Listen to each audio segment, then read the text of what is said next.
What's your P's and Q's? Okay. We on? Yeah. Okay, brilliant. Good evening. Thank you all for coming and welcome to our Parish Council meeting on the 17th of June 2020.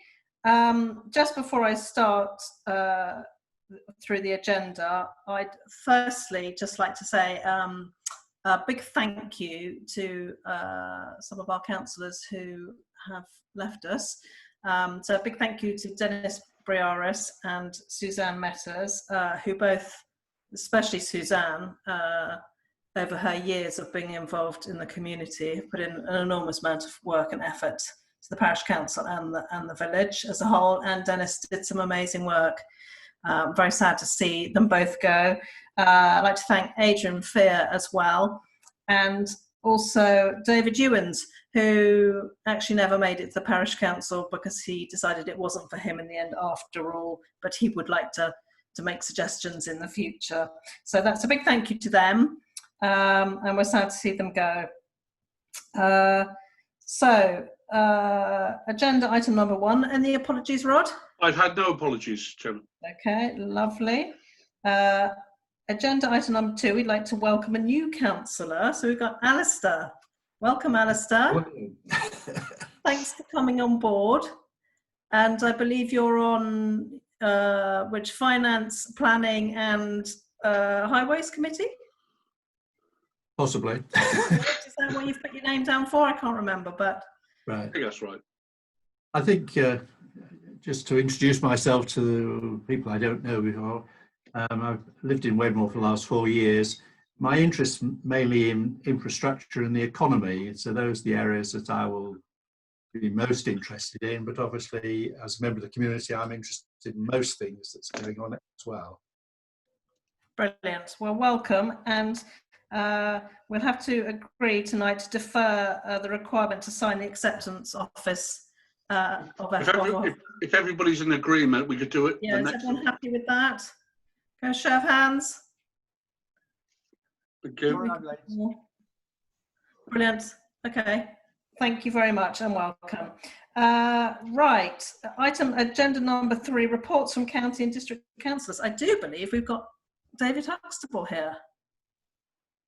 Hello, David. You have indeed, Chairman. We can't see you. You don't want to see me, Chairman. Oh, we do, David. Let's see how long your hair is. Rod accused me of sitting in my pyjamas. I can honestly assure you that I'm not doing that. So just to show you that I haven't really dressed up for the occasion, so you don't need to see any more. Put a tie on. And I'm trying to save a bit of bandwidth for you. So anyway, so here we are.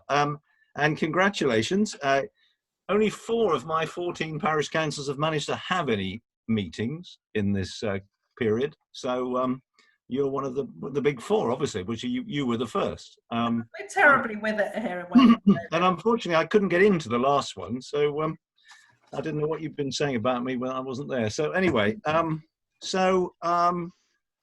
I hope that, and I know I've had conversations with you, Polly, but I hope that we've kept up to date with you on correspondence about the COVID response from the County Council. You've probably been bombarded with messages and phone numbers and stuff, and we have been extremely fortunate in Somerset. We have very few cases and very few, although every one is a tragedy, deaths. So I think we can consider ourselves very lucky. Our community, our hospitals, our acute hospitals are working on probably 50% capacity, expecting to have a massive surge in these COVID responses, but that hasn't happened, thank goodness. The County Council and the district councils have worked very closely together, and I would especially say that the working relationship we now have with the NHS is fantastic.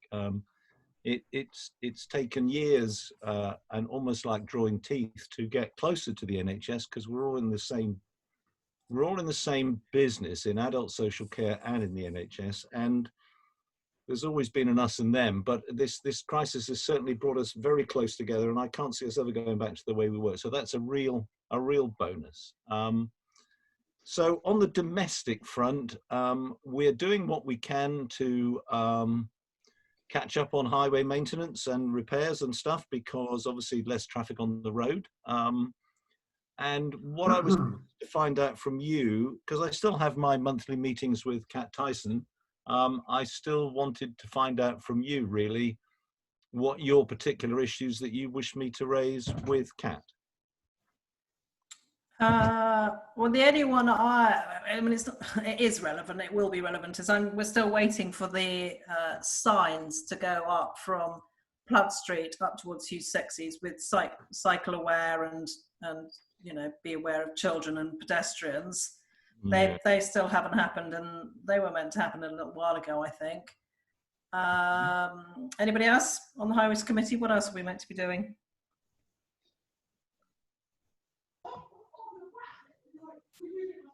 No. So, Joe, go for it.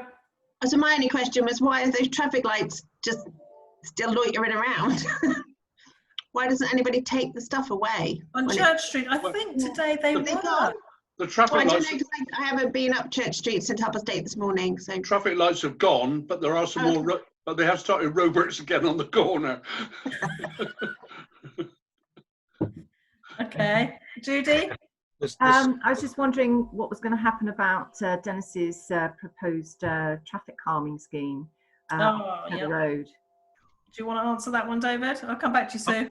Well, I'll have a go at it. I mean, I did explain to Dennis and I think to the Parish Council at the time it was proposed that I'm waiting for we call them windows, a new window to open in the small improvement scheme program, which it would have to be, even though I guess it's quite a lot of money. I suppose it's a small improvement scheme from our point of view.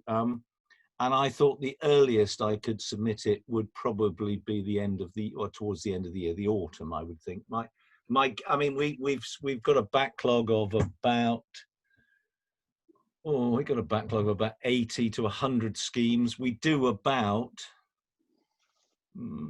over 100 a year. So I mean, this year's pretty full. So what would happen is that we would open a window in September, October, that time of year, and they would go into for consideration in the following financial year.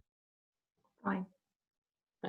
Sue? Yeah, I was just, I haven't been in the village recently, but have we still got waiting for the disabled parking bay to be made a sort of official one? Or are they waiting till they refinish the borough? Or I can't understand why that didn't get done with the other thing. But yeah, there was some reason they weren't going to do it all straight away. I think probably because we were pushing our luck a bit, I think. Okay. But there was meant to be there's a disabled bay, David, on the borough, just sort of almost on the corner of Church Street and the borough. And you can't really see it's a disabled space at all. Is this, and that was going to be part of the ongoing. That was part of the thing we showed Catherine when we had a walk around. Is this by the estate agents on that side of the road? No, it's Opposite the travel agents and the cottage gallery, opposite the Swan, kind of the other side of the road. So next to the next to the paper shop. Going towards Glastonbury. Well, it's down right in the centre of the village. Oh, okay. I'm just trying to. Which side so if you come down Church Street, David, and hang a right. Right. It's just literally on the right-hand side. There's a disabled bay, but you towards the toilets would have done. There where you are now. Yes. And that was meant to be part of the original kind of works, along with all the double yellow lines. Okay, I'll pass that on. Thank you. My only other thing was, I know your guys, they've been at surface dressing and stuff, and they've done sort of Sand and Heath House and the Cheddar Road and things. But there's one place actually which is still dreadful, which I think you probably drove around with David Ewan's. But that's sort of West End and Flood Street area. It's really terrible. Okay, that was part of the programme. Okay. Good. Well, maybe they'll come and do it. But every time I cycle over there, it's quite bad on the old Cop 6. They've done the bit from Kelson's Lane through to Heath House Crossroad. Yeah.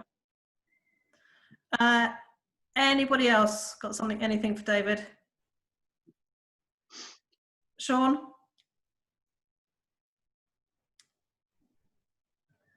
Sean, we can't hear you. Unmute yourself. Okay, there you go. David, you mentioned a fund earlier in the year before COVID-19 about a certain amount of money for green initiatives. And there's also another grant which Polly mentioned last week to do with £120,000 for 5 district councils to do with cycling and walking. I can find neither of them after a 10-minute search on Sedgemoor.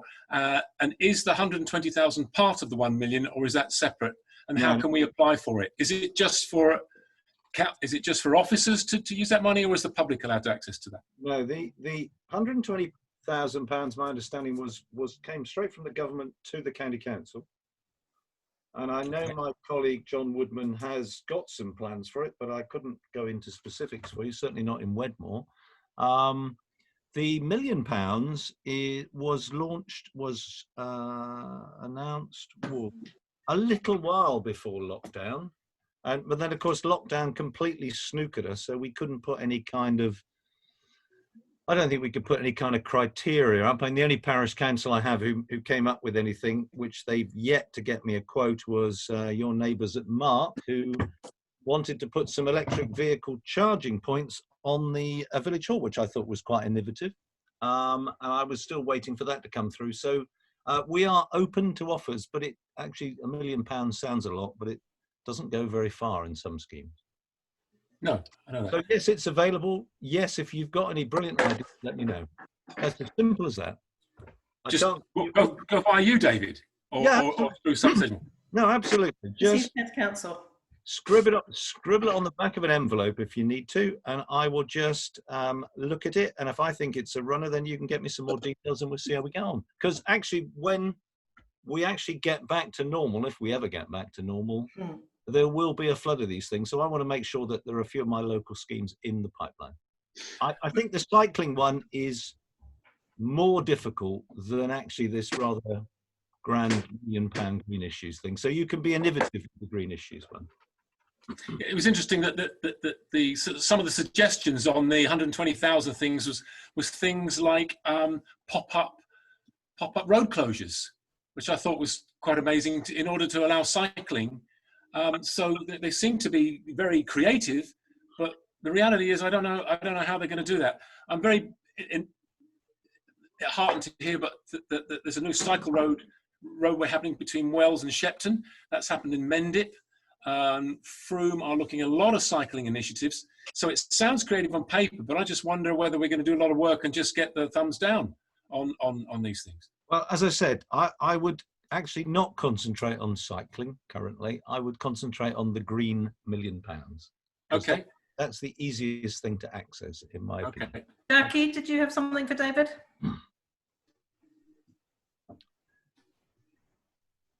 Oh, you're muted.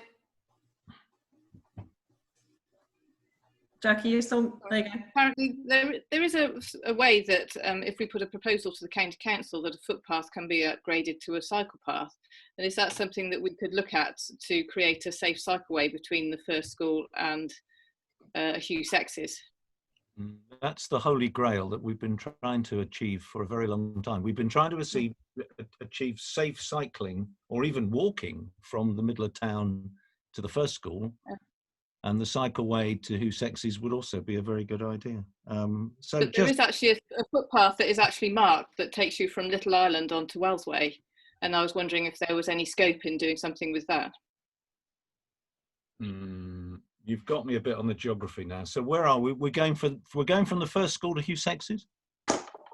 Yeah, so if you came out of the first school entrance and went more or less straight over, and then you turn right as if you're heading towards Heath House, just before you start to go up the hill where the road bends left, there is a footpath that takes you from there, basically cut straight across the corner, that brings you out onto Wellsway. It's not actually marked, there's no finger posts because I've checked it today, but it is marked on the Ordnance Survey map. Just stick it in an email and we'll have a look at it. Pete, Okay. look, Pete, you wanted to say something? Pete, Tinny? Oh, yes. Yeah, there was a scheme to take a footpath from what is now the junior school or whatever, first school, through by the side of the road, and it was all other than the orchard, which we just could not. It was the year of the millennium, and the scheme wasn't authorised.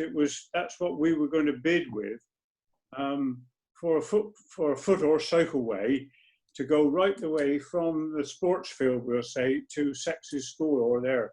I know. I think lots of us have all tried to do it, and we've come up against various farmers who aren't willing to give a bit of land. So just one. It was the orchard in between. Yeah. It was just the one, because, well, I mean, it didn't come on, but it was a scheme which was the most direct route. Unfortunately, until we're gifted the land, it's not going to happen, and there are people digging their heels in currently, so it's on the back burner. Has anybody got anything else for David? No. David, thank you very much for joining us tonight. Thank you, Chairman. And if anybody wants to get their emails to David, please do. Okay, that's lovely. I'll leave you to it. Have a lovely evening. Thank you so much for joining us. Thank you. Bye-bye. Bye. Bye. Right, let's go to agenda item number 4, to record any declarations of interest. Do we have any? No. None that I'm aware of, no. Okay, lovely. Number 5, minutes of the annual meeting held on the 20th of May, 2020. They've been circulated. If everybody's happy, I will get them round you tomorrow to be signed. If everybody's put their hands in the air. Everyone happy? Hands up. Thank you very much. Cool, great stuff. Item number 6, matters arising. No matters arising. Fab. Item number 7, public participation. So I believe we have David. Excuse me, Chairman. It might come under the agenda item, which is coming up on the agenda. All right, do you want me to leave that then? Yeah, they've still got their 3 minutes under that agenda. All right, chaps, can we crack on, and then you join us in a minute? Brilliant. Okay, good. Number 8, financial matters. Yes, Joe Keane and Emily have said that the accounts are in order, and all the bills have been paid, and the accounts balance. Brilliant. Good stuff. Item number 10, to consider co-opting a new councillor. Isabel Beacon. Number 9, Chairman. Oh, what was number 9? Oh, it's at the very bottom of my page. So sorry. To approve the annual accounting statement. I have circulated this. It's part of the annual audit. Yeah. Everybody's had a copy of it. It's just a question of you signing it. I can then send off the forms to PKF Little John, the external auditors, tomorrow, who will charge us £400 for doing it. Everyone happy? Show of hands. Yeah. Thank you. Lovely, thanks. Sorry, I jumped ahead there. 10, to consider co-opting a new councillor, Isabel Beacon.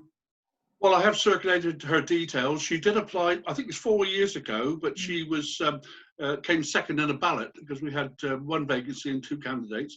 But she has put herself forward again. I've circulated her details. Rather hopefully somebody might suggest we co-opt her.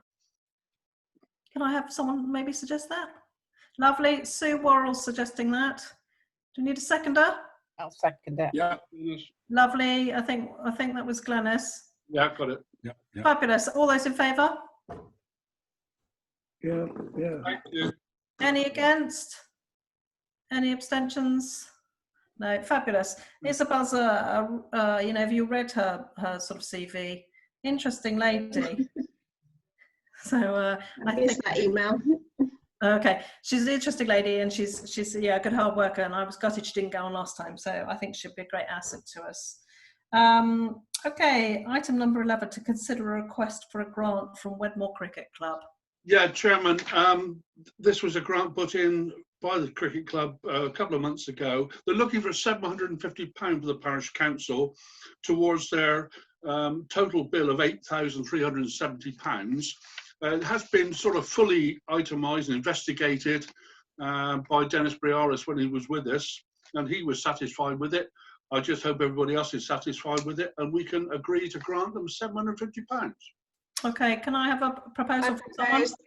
Yeah, happy to Joe propose. proposed, seconder, Nandin. Joe and Nandin, thank you. Lovely. All in favour? Lovely. Great. No one against? No abstentions? Good.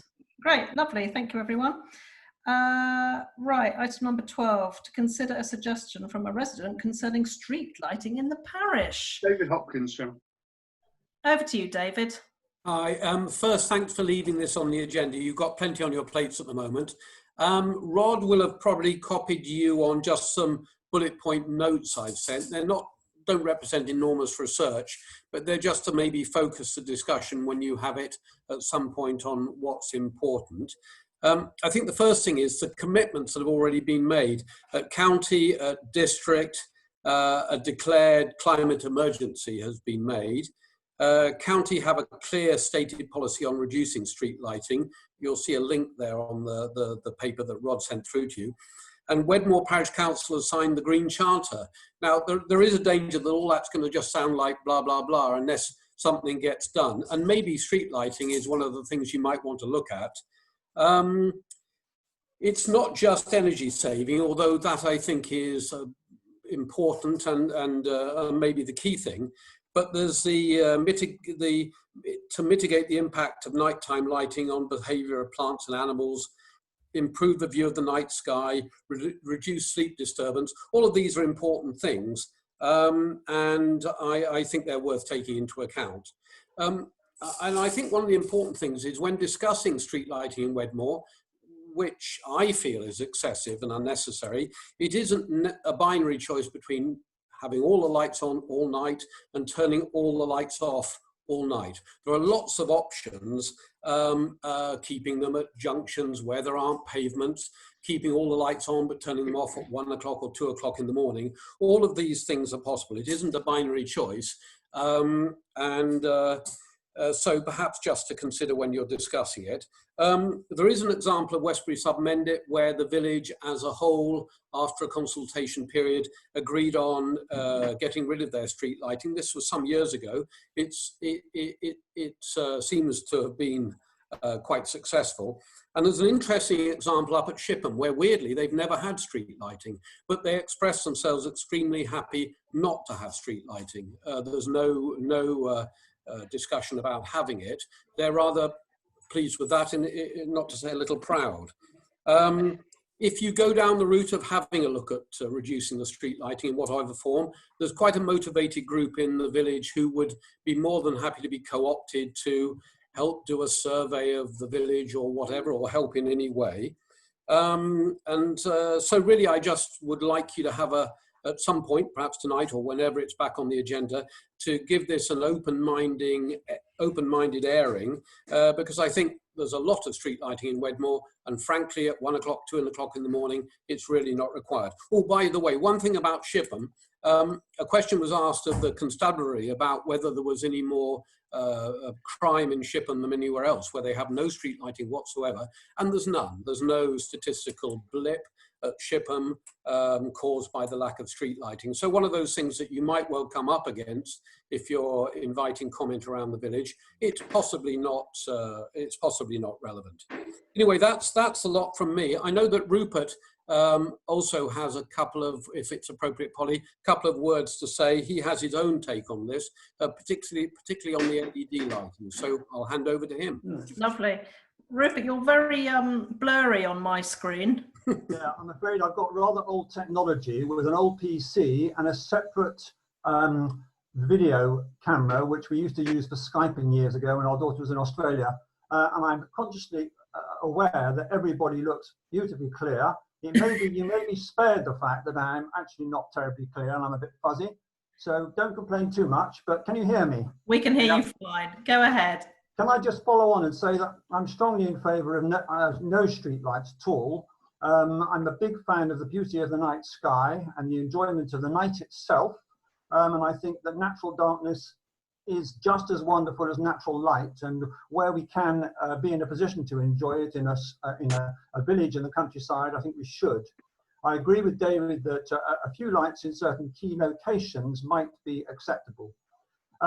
I was rather shocked when we moved to our house in Springfield Drive in February, having visited it twice during the day only, to find out that we've got streetlights in Springfield Drive, which, as you probably know, you may not, it's a cul-de-sac. Our bungalow is at the very end of the cul-de-sac. I've got an extremely bright streetlight right outside my sitting room window. It's an LED. Now, LEDs, at least the ones that are fitted in Springfield Drive, are significantly brighter than the heritage orange ones. And I have been on to the county council who put a 2-inch shutter, which has made no difference at all. I'd also like to make the point that, following on from what David said, research has shown that street lighting does not deter crime, most of which, of course, occurs during daylight hours. And also make the obvious point that most people have outside lights at the very least, and many have security lights which come on when anybody, a cat probably, but any human being arrives at an unwanted time during night. My final point really is the larger one that we all know. We're facing an extraordinary, unprecedented existential crisis in the climate emergency, with the linked aspects of global heating and also the drastic loss of biodiversity, which has been termed ecocide by some people, and indeed some people, including me, would like that law, a law to be passed of ecocide. We need to think globally. We can only act locally, and we need to do so. I believe very strongly we've got a moral duty to do all we can to try to mitigate the damage that we are inflicting on the planet, and I urge the PC, the Parish Council, to do all it can, in this particular example, to get our streetlights turned off and removed, except possibly in 1 or 2 places, as I mentioned earlier.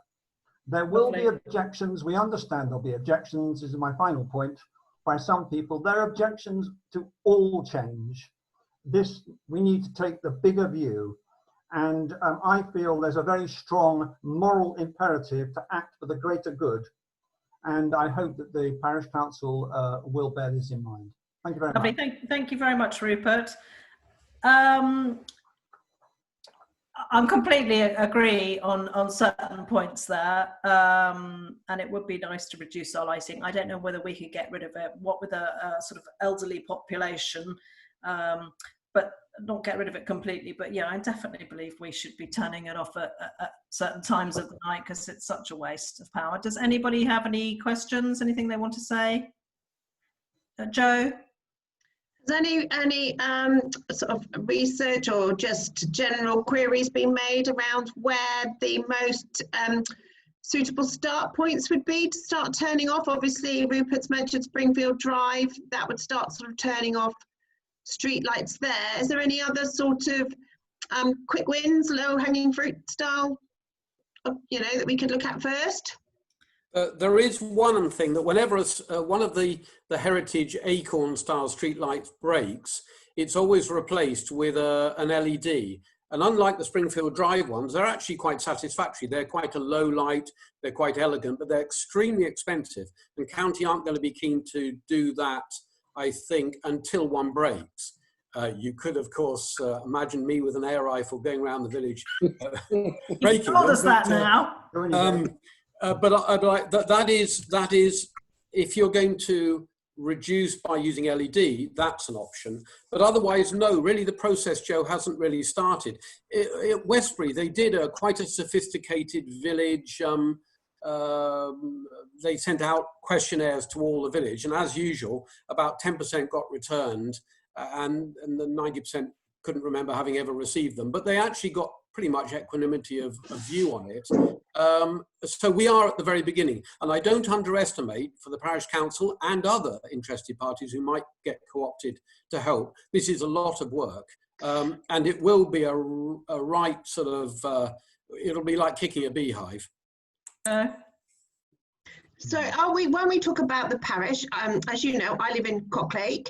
When we talk about the parish, we are talking about the whole parish, aren't we? Not just Wedmore. Yeah, I would thought so. I guess so. I mean, that's where we hand back to the Parish Council. As somebody who lives in the middle of Wedmore, I'm very keen on the middle of Wedmore being not lit so magnificently, but obviously it applies right throughout the parish. I mean, if we're to have a consultation, which we're going to have, it will have to go out to the entire parish. I think, and we're going to have to find someone to lead this, get a group of people. So it's certainly, definitely something we can discuss again, I'm sure. Judy, did you want to say something? Well, I have great sympathy with this. You know, I'm lucky enough to live down a lane and it's lovely and dark, and I really appreciate it. It's just made me realise that very soon there will be, I dare say, streetlights right in front of me. Yep. I visit a friend who lives in a village with no street lighting. It's delightful. It's very atmospheric. It's lovely. They have no more extra crime. It's great. And I do like looking at the night sky. So yeah, I'm really behind us turning all the lights off, but failing that, can we at least turn them off at midnight? You know, what harm can that do? Well, apart from when I'm coming home a bit tiddly from a party somewhere in the village. Oh, get home before midnight, Ollie. Yeah. Take a torch, Ollie. Take a torch. But yeah, no, it's a really good, it is a very valid point. We're going to have a team of people sorting this out, because there will be, you know, lots for and lots against, and we've got to do what works for everybody. I'm up the cheap end of the village, as you will know, and we've got the horrible bright lights. We don't have any of the fancy acorn system here, and they put new lights in and they're really bright. But I've had them described as an industrial premises. Emily. Just to Judy's point, I think the obvious answer is to turn off lights at a certain point in the night. But I think when Dennis and Suzanne looked at this before, the way that they're set up, they're on some kind of light sensor, and each single light would need to be it's the equivalent of putting in a whole new light, I think, in order for it not to have these light sensors where it turns off. I have got a funny feeling that's why County Council have been quite so funny about it in the past. Yeah. It's the cost. And David Huxtable, again, David and Rupert. David Huxtable's your County Councillor. He's the guy to talk to and pressure about this as well. Because that's the other point to make, is that it is the responsibility of the County Council, isn't it? Overall, I mean, we can put our suggestions forward, but we don't have the budget or anything within the parish. As I understand it, I don't know for sure. Yeah, I believe that's the case. Nandin? I think that there is a weight of opinion that would support this. It's quite nice that Suzanne sort of put her proposition of the LED lights, and I know that the sort of issues about that, but I think she recognised that there were cost implications, particularly with the acorn lights. But I think that there are a lot of people who would be quite happy to reduce the lighting. They'd certainly be happy to reduce the time it's on, and I think the location really, and I think that it would be really good to try and get some sort of work to be able to drive that forward. Because I personally like total blackness, you know, I mean, I love the dark, and yeah, I love the dark too. I think that the main junctions probably would have to remain lit. I mean, as much as anything for traffic going through that doesn't know the area. But other than that, I think I'd quite happily support that as a. So, yeah, just to say that David's £1 million on green issues. This is a very green issue. Maybe we should be tapping him up for that. Yeah, that's exactly why I raised my hand, Sue. Just the same thought as you. Yeah. Okay, well there we are. That's something to do. So we'll, you know, I think David and Rupert, you know, we generally are pretty keen, and I'm sure plenty of people in the village will be, and some won't. So we will have to take it to some form of consultation, and we'll need someone to drive it and get involved, and not just parish councillors. I think, you know, members of the community as well. So I think we'll definitely get it on the agenda to discuss at another meeting, if that's okay with you guys. Okay, thanks, Polly. Pleasure. Thank you. All right, thanks for coming. Bye. Bye. Right. Bye, Well, Nandin. that's lovely. I've got item agenda number 13 now, but I didn't know whether that should come down under reports and representatives from committees, Rod. No, unmute yourself. You're muted. Rod. Muted. Can't hear you, Rod. I'm back with that. Yeah, no, sorry about that. Yes, I don't mind. You can deal with it now, and hopefully, Yeah, Sean Emily, bites of the cherry. What do you want to do, I've Sean? I've asked Emily to just give a report because she did the minutes from our last meeting. Thank you, Emily. Yeah, sure. So, What meeting's this? so the Eco Resilience Subcommittee had a meeting. Okay. So obviously with the lockdown and with everything that we're all doing with regard to COVID-19, we haven't had a chance to kind of carry on with what we'd started, I suppose. So we just had a regroup this week and just to focus on a few things. So I guess we talked a lot about pathways, and Sean I know is going to talk more about that in a minute anyway. We talked about this emergency funding for walking and cycling, but you know, as David said as well, it doesn't look like it's something that's available to the public or to... Where's it gone? It was only broadcast a few days ago. I just don't understand why he's saying don't apply for that. Anyway, sorry, Emily. Well, I'm a bit annoyed by that. I guess we can still see what it's for. I mean, he probably knows it's not going to happen, that's why. Yeah, and I think it was to do with encouraging people who have been cycling during lockdown to use pathways and cycling more and temporary road. It's very much about temporary road closures, things like that, I think. So, but we can't find very much information out about it. So I don't know, Polly, if you know any more. I don't know anything about it, I'm afraid. We also talked about, so on the subject of cycling and walking, we talked about the always wanted cycle path between the two schools, and as Jackie updated you on what we've discussed about whether it would be possible to upgrade a footpath, because apparently that is possible, and Sustrans are working with Mendip District Council on various cycling networks to do that very thing, to upgrade footpaths to make them into cycle paths. Did Jackie find out who the landowner was? We haven't got that far yet. Okay. I don't know definitively where the path is because it's not signposted. Yeah, I've got a pretty good idea, and I wonder if one field is to do with the holes, but the other people I don't have a clue who it is. So yeah, well that's what you'll have to find out first, I suppose. Yeah. And so I think Jackie was going to talk to you, Sean, about because you've got the maps. So anyway, we'll take that offline. So that's one thing we've looked at as well. And then the other thing was, so, we all signed the Green Charter, as David Hopkins brought up as well earlier. And I think what we want to do as a group is go through the Green Charter and try and find examples, things we can do against each of those different aims that we've signed up to as a parish council. So, it's all very well signing up to these things, but then we need to put our money where our mouth is, I suppose, and actually be showing that we are caring about our correct here. Okay, lovely. Unless anyone's got any questions. Yeah, no, I agree with that. That's good. So, that's potentially something to do at a future meeting, go through it all and see where we're going to go and what we're going to do. Joe, question? No, it's just an observation. Obviously, we've got the allotments, footpaths and facilities committee that looks at footpaths.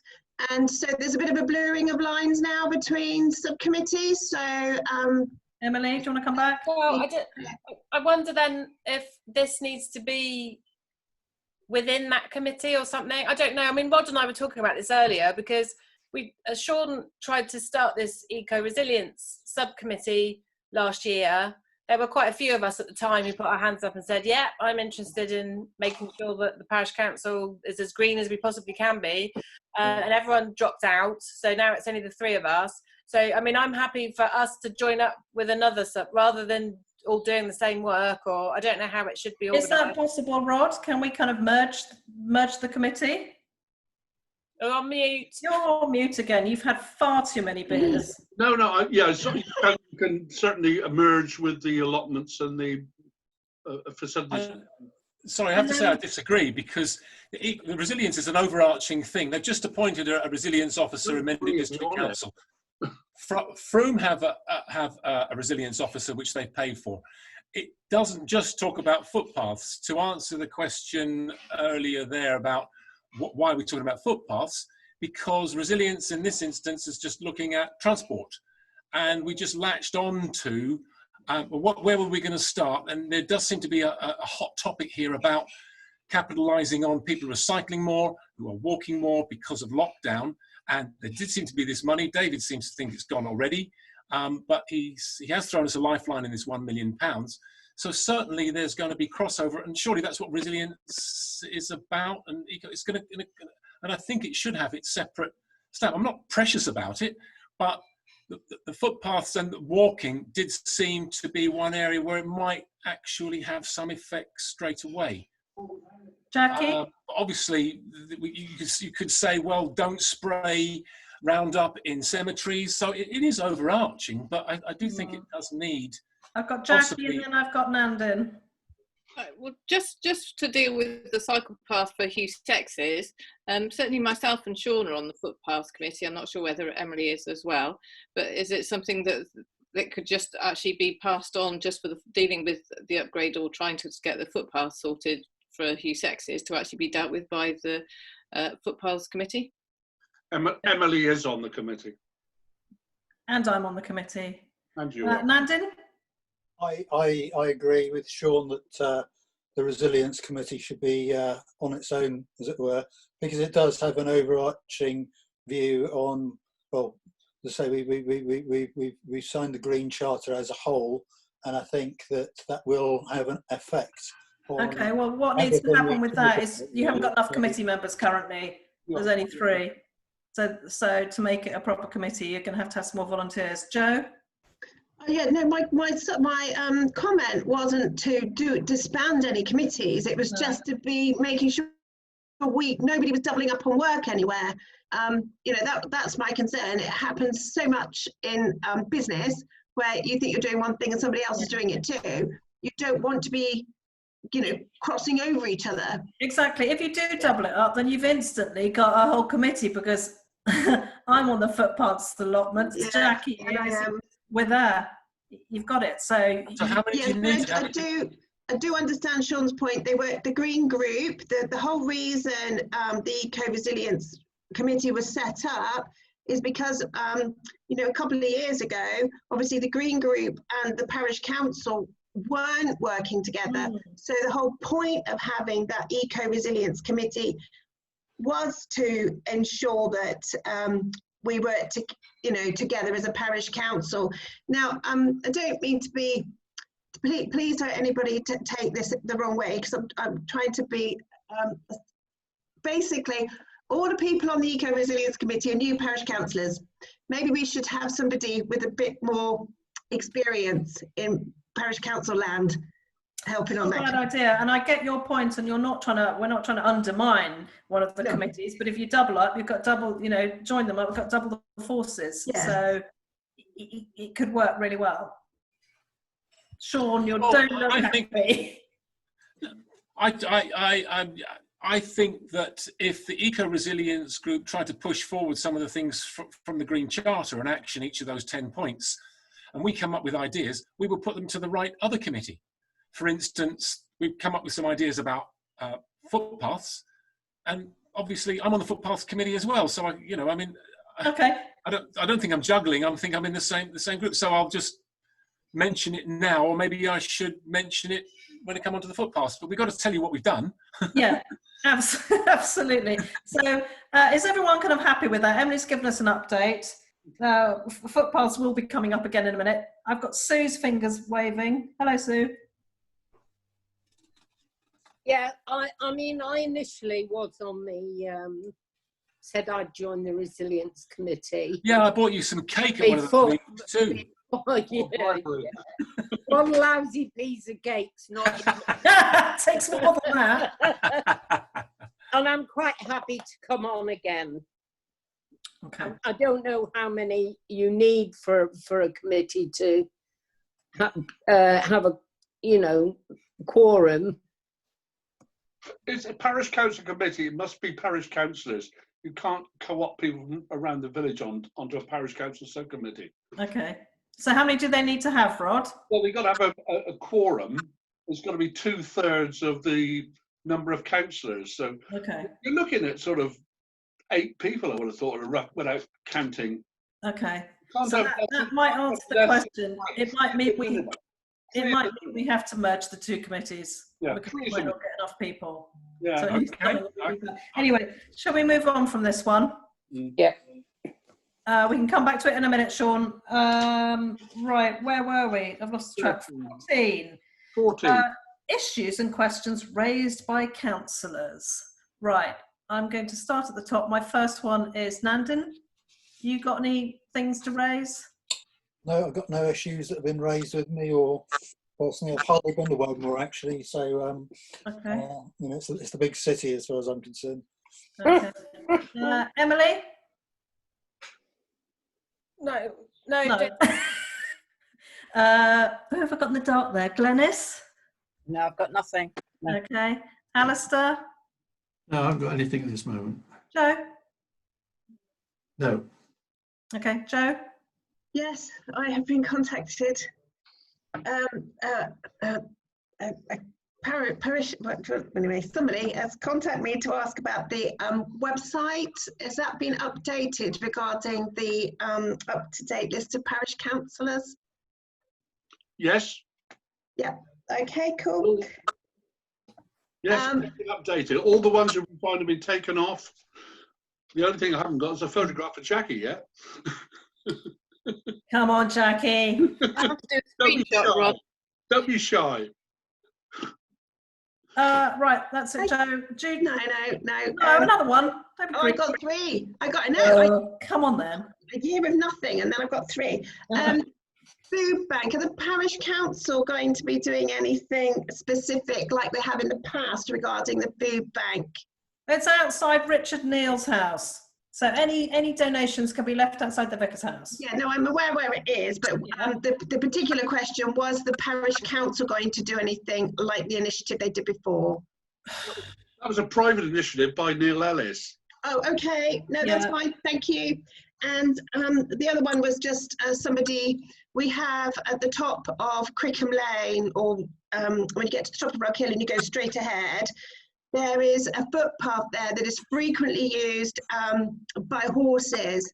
So it is one for the footpaths committee, but there's been a complaint regarding the horses that use that, and it is a footpath. In 2004 there was an inquiry with Somerset County Council. It was proved to be a footpath. However, it's still actively used every day by horses, which then obviously turn up the footpath and make it dangerous if you're taking your young children down there. So it's sort of come in through that. Yeah, that's been an ongoing one. That's been in front of us several times before. And it's back. Yeah, right, okay. Judy? No, I don't think so at the moment. Okay. Jackie? No, nothing. Okay. Sean? Not on this note. Mr. Tinney? Yeah, I'd just like to ask the question, Madam Chairman. Is there any contingency plan for when we start to get back together? The small, I find it, just because I'm out of date with everything, I find these discussions reasonably interesting, but I find it difficult to communicate, as it were, without looking at people, or that they're there. And some of the committees could be housed in somewhere like either the village hall or the Masonic hall or wherever. If there's only 5 or 6 people, when I see, other, I don't mean committees, but people are beginning to come out of the lockdown, aren't they? I mean, that's the whole idea. And I'm not suggesting we should all go rushing around hugging each other, but what I'm really saying is that it would be so nice if some of the committees, particularly planning committee, which is not always contentious, but it does need some quite intense discussion, as the chairman, who's nodding her head, is saying. And if there's only going to be 6 people there, what do we do? Not end wall out the parish council room? Over to you. The government has made an announcement that public meetings are not allowed for the time being. That includes council meetings and committee meetings. I go against that at the moment, Pete. Oh. I guess, Pete, we'll just do it as soon as the government let us. Well, We all miss seeing you too. Yeah. And I No, completely... but that's fair. That's fair enough. No, but I was just thinking, so many other things are getting back together. You know, right from the royalty down to, you know, to us peasants or pheasants, and you know, it just seems that, you know, to me, and I'm very selfish on this, but it seems to me we get through more business in 5 minutes if you're together and can, you know, just cross talk rather than this. This is marvelous, and I congratulate everybody who sets this up and got the patience to press all the buttons. But you know, it's just, I just wondered if I didn't know that there was I wasn't aware there was an edict. No, Pete, answered your question. We haven't got a plan in place yet. We're waiting to hear what the government says. No, but that's fair comment. I mean, I accept that if there's, yeah. It's interesting, can I say that the beer festival about 5 weeks ago was on, and now it's been cancelled, which is a bit of a shock, really. But the field show does intend at the moment still to go on. I'm not quite sure what the rationale for closing the beer festival was in late September, but that's a lot of money for the local authority, for Wedmore, that's just evaporated.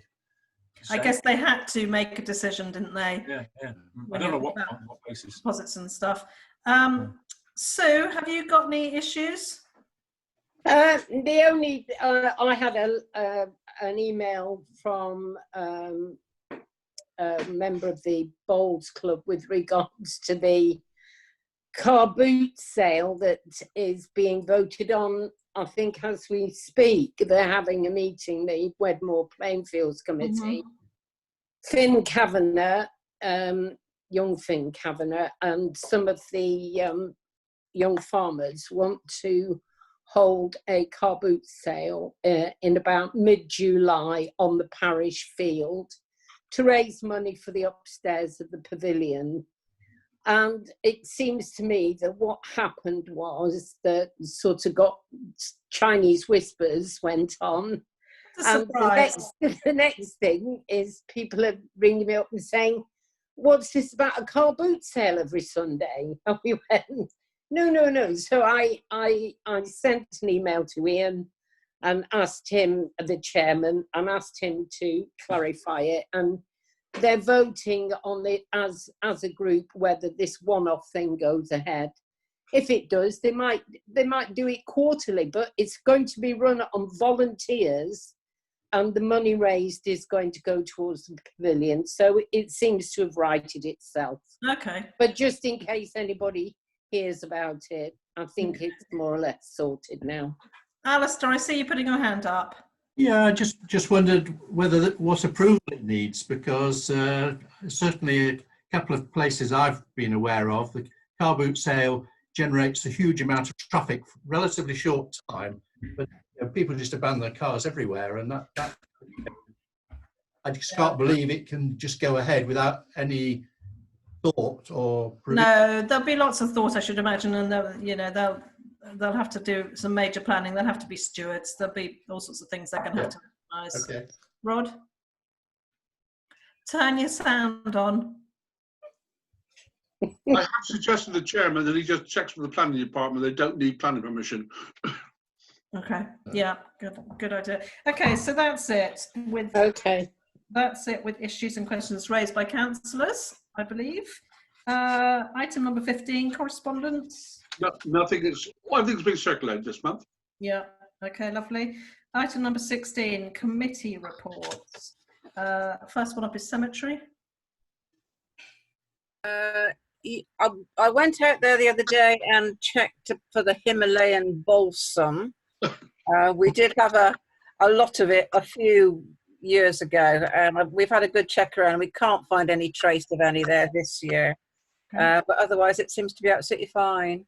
Lovely. I had a lovely walk through there one morning, probably about a month ago. I woke up really early and I was out at 5:30 with the dog, and then we wandered up through the cemetery. and it was lovely as the sun was rising. It all looked very nice. Right, facilities, allotments and footpaths. Who's the chairman? Hello. Who's the chairman? I don't know. Well, I know it's just the Rod's list here. It doesn't have an asterisk next to. No, they haven't had a meeting for 5 years. That's not true. So the last one was Mike Bethel, wasn't it? Mike Bethel was the chairman of the last one. Yeah, but he was a roll-on. Yeah, Judy. we had one meeting. Sorry, that's not a. Judy's the chair. We wanted Judy to be the chair, didn't Judy's we? the chair. Well, with sort of jointly with Joe. So we might do a little vote here. I'd like to have a proposal, I suppose, for the chair of the allotments and footpaths and facilities committee. Anyone got any suggestions? I suggest Judy. Okay, any seconders? I'll second that. Okay, Nandin's seconding it. So Judy, can we take a vote? Is everyone in favour? Yeah. It's very non-conformative, but I will endorse it. Okay. Brilliant. There you are. Sean, Judy is... Can I say... Before we just quickly crack on with that one, I just want to mention about the Parish Path Liaison Officer role, which I wanted to give up. We haven't currently got one, and the guy from County Council has emailed me, and he kind of wants to know who's going to take on the role, who he should deal with. So just think about that, guys. Well, there's been a lot of. I had a long chat with Jo Keane, and her husband was planning to do it, but then he had to go from 3 days to 5 days during this coronavirus thing. Okay. And he's quite keen when he goes back to 3 days to be able to do that. My suggestion is there should be 3 officers, one for each. Yeah, I do believe County Council are in favour. What I can do is pass. I don't know whether you've got the details of the guy at County. Martin Cooper. I can't remember his name. Martin Cooper. Yeah, the new chap. Yeah. Yeah. Anyway. I think he'd love that. I think that's the way forward. Judy, do you want to carry on as this is your committee? Caught me on the hop a bit here. Only to say really that it's all ticking along nicely up there, and most of the plots are let now, and I think we've just having a little bit of a lull now after a very busy little stint up there, and we're letting them all bed in and see how they're doing. But I took a walk up there a couple of days ago, and everything's looking very shipshape and nice, and the new plots that have just been taken on, they're all getting stuck in, and there's a lot of you can see a lot of change up there. It's all looking very nice. I went up there the other day, and my God, it's like show gardens, some of them. There's all the weed inside. Here. I totally agree with you, Madam Chairman. I've been up there 3 or 4 times lately, just helping Liz clear off a very rough patch of, but the joy that people are getting out of it, and some of the gardens are amazing. And I think the whole thing, it does seem to, over the years, goes up and down in sort of popularity, but at the moment, it was a joy to be up there. It was really great. It is a fab asset. Judy? But I think what we need to do at the moment is to keep that enthusiasm, especially when the lockdown ends, and keep people keen up there. I did get a question today actually from one allotment holder, which was, well, how much money have you got to spend up here then? And I said, well, I haven't got a clue. So maybe we could start thinking about actually, what we have got in the budget and what we're going to prioritise, because there are a number of things that people want. And I think I have to have a chat about, well, the water's pretty contentious, but, it's on a metre. So we need to have a bit of a chew around on that one, really. Mm-hmm. Well, I think this is the most proactive that this committee has been in a very long time. And I know, Judy, you and I used to, champ at the bit and get nowhere in our early days. So thank God you're where you are. It's great. Can I ask the new chair, Judy, when it says facilities, allotments and footpaths, obviously eco-resilience was talking a lot of, our subcommittee was talking a lot about things to do with footpaths, not allotments. As there has to be 8 for quorum, would it be advisable to have some people looking at footpaths, some people are looking at, because we can't all go to allotments, we can't all go to footpaths. I absolutely agree. I think actually that Joe and I have got quite enough on sorting the allotments out. Well, I'm not speaking for Joe, but I don't really want to, I don't mind walking a few footpaths, but I don't want to be in charge of the whole lot of it, because I think it's just too much. Nobody should be in charge of the whole lot of it. I was. Well, yeah, and yeah. Well, I'd like I mean, yeah, I know. I mean, and we've had people in the last 4 or 5 weeks who've walked more, who found footpaths blocked. Yeah. On Tessa Munt's land, people are putting up, on her own land, people are putting up saying no entry COVID-19 to Wedmore, and she's had to take them down. They'd never asked on her partner's farm to do that. I found 2 signs up in Chapel Allerton. I found footpaths closed and stiles broken, and we need to actually, much in the same way as you're saying about the enthusiasm for allotments, the enthusiasm for footpaths. And I'd like to submit some ideas which we've talked about. It's not green. I have to say, Polly, we don't want the green group to say, Sling your hook, it's footpaths, and therefore it's somebody else who needs to volunteer. It really needs to engage the public. And I'm going to and as I said to you, it's going to cost you. And you said, that's fine. I've got it on email. I'm not doing that. It's going to cost me. It's not just... Not you personally. No, it's not just down to me, obviously. It's down to all of us. Jackie, you put your hand up. I just wondered, do the allotments committee, do they have a formal allotments committee at the allotments? And do they do sort of things like bulk seed ordering and things like that, which they can do if they have a committee? It's got a history of being never meeting at all and never really being much in touch with the allotment holders, which is something that we'd like to change. And I was going to have a meeting in April so that we could all have a get together with the allotment holders, the committee and the allotment holders in April, so that we could talk about things as the season started. But of course, you know, the virus has come along and that's not possible. We're still hoping that we might be able to have some kind of get together in the autumn. We'd like to do something in the Scout Hut and have a barbecue perhaps afterwards as well. And start to work a lot more closely together. So it's in the plan, yeah. And you know, we want the allotment committee to come together and with that. Jo? Yeah, a lot of what Judy's just said. We put in a report, Judy and I, a couple of just for the last meeting, and disseminated that. So all the ideas about shared space, seed swaps, all of those things, and all the issues that the allotment holders had, that was actually listed in that comprehensive report Judy and I put together about where we got to. So I know that Rod made sure that was disseminated to all of the people that were on the subcommittee. So it is there for people to read. Perhaps in the distant future, we should have a meeting then, Judy. We do need a meeting, yes. Let's organise a meeting then, okay, Judy? Yeah. Okay. Right. I think we better move on because we're. My battery's running out. Oh Christ! Yeah. That's my personal one. Okay, finance and general purposes. That's me, isn't it? Yes. We did have a meeting, didn't we? We had a Zoom meeting with the chairman of the. The chairman of the Planning Fields Management Committee, and they at some stage will want to be putting in for a grant for putting on a new surface on the Mugger. But because we'd got this new grants application process in place, we can't discuss it again until September. So they know that, they're happy. So come September, we're going to go through the grants process again to maybe just put some limits on it, maybe, I don't know. But we'll do that in September. And then if they want to come for a grant, then depending on how much it is and whether they meet the criteria, hopefully we can help them out.